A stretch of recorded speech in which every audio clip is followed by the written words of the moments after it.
Kiongozi wa kanisa Katoliki duniani Papa Leo wa 14 amekosoa vikali dhana ya vita ya haki, yani just war, akisema kuwa imepitwa na wakati na imekuwa ikitumika kuhalalisha migogoro ya kivita duniani. Katika waraka wake mpya uitwao Magnificat Humanitas, yani Magnificent Humanity, Papa Leo amesema dunia imekuwa ikishuhudia ongezeko la migogoro yenye ukatili mkubwa katika kipindi cha zaidi ya miaka 60 iliyopita, huku raia wa kawaida wakibeba athari kubwa zaidi za vita hivyo. Amesema binadamu wanaingia katika utamaduni wa nguvu na vurugu, ambapo amani haionekani tena kama jukumu la pamoja la kulindwa, bali kama kipindi kifupi kati ya vita na vita vingine. Kauli hiyo inaonekana kuwa moja ya misimamo mikali zaidi kuwahi kutolewa na Papa kuhusu nadharia ya vita ya haki, mafundisho ambayo kanisa Katoliki limekuwa likiyatumia tangu karne ya 5 kutathmini uhalali wa migogoro ya kivita. Nadharia hiyo kwa kawaida inasema kuwa vita vinaweza kuruhusiwa tu kwa ajili ya kujilinda dhidi ya uvamizi au uchokozi. Hata hivyo,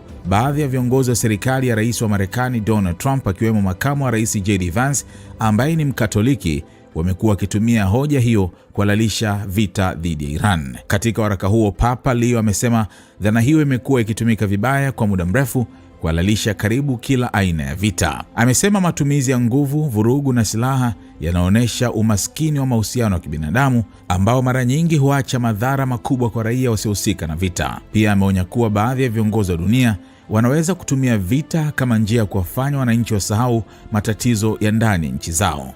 Hatuwezi kuondoa uwezekano kwamba baadhi ya viongozi wanaweza kuona migogoro ya kivita kama njia rahisi ya kugeuza mjadala kutoka matatizo ya ndani ya nchi zao, amesema Papa Leo. Kauli za Papa huyo zimekuja wakati dunia ikiendelea kushuhudia mvutano mkubwa katika maeneo mbalimbali, hususan Mashariki ya Kati, huku viongozi wa dunia wakitafuta njia za kuzuia kuongezeka kwa migogoro ya kijeshi.